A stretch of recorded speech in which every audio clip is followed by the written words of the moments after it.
someone hit me up on the DMs and Instagram at Rubixinator, and they kind of, I would say attack would be a nice way of putting, call me an idiot. Why are you lending in the middle of a bull run? You're talking about lending. I've got, as of this recording, almost $250,000 lent out.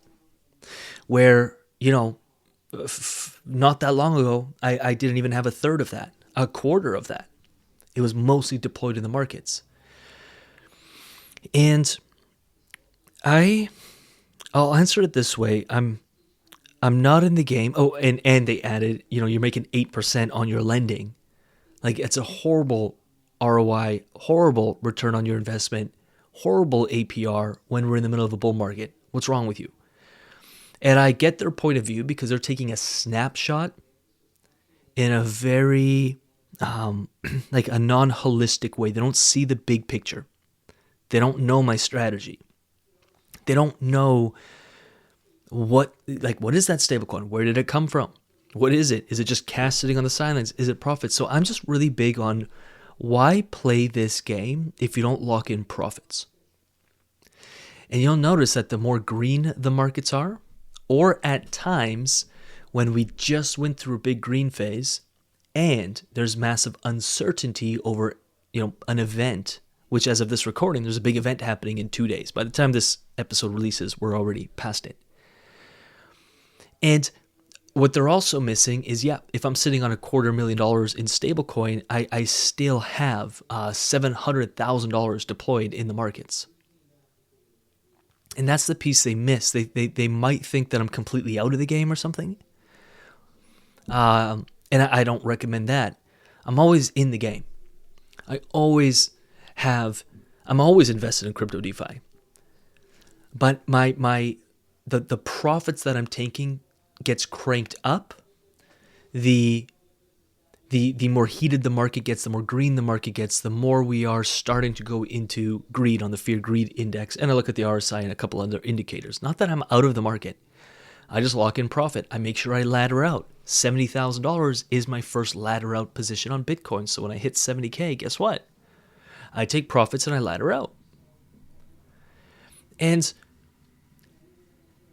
everyone has their own strategy. I'm not saying you have to do it that way. But I just have really simple rules. Certain assets hit certain points, I ladder out. My yield farming, I lock in profits every single day. I convert that to stablecoin and I lend it out.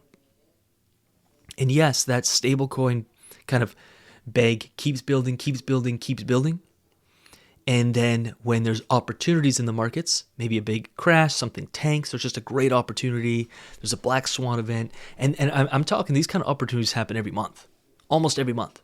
Then I aggressively deploy my stables. And guess what? If I'm wrong and the market just keeps going green, I'm pretty happy because I'm still massively invested in the markets. And if there is a massive pullback, cool, my portfolio value goes down. Let's say the market's pulled back 20%, cool. My portfolio's, let's just say it's worth, just to make numbers easy, the 500K. And the market's pulled back by 20%. Okay, my portfolio's down by 100 grand. And I aggressively deploy. And it's a win-win. Now, I'm also not invested in anything that I don't see long-term success in. So even when the markets pull back, I don't really care. I know these things haven't peaked. We're not even close to where the bull run's going to take us. So I also agree with this guy. I'm like, why do you have a stablecoin? Just be invested. Yeah, I get it.